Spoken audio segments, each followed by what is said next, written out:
देखो बिदअतियों को देख लो, आज के बिदअतियों को 50 साल पहले ये कुछ थोड़े से सीधे नजर आएंगे आपको, इतनी बिदअतें नहीं थी। उससे पहले और थोड़े से सही, थोड़ी बिदअतें आई, फिर थोड़ी और आई, फिर थोड़ी और आई, फिर थोड़ी और आई, अब इतनी हो गई है कि ये खुद भी परेशान हो रहे हैं, यार ये हो क्या रहा है मार्केट में।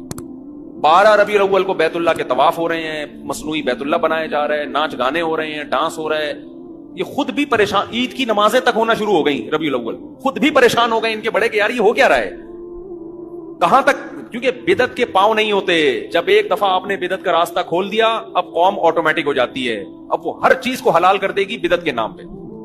फिर खाने पीने के सिलसिले शुरू हुए, 11वीं का खाना तो 12वीं का खाना, फिर फलाने का खाना तो ढिमकाने का खाना, फिर मुहर्रम का हलीम।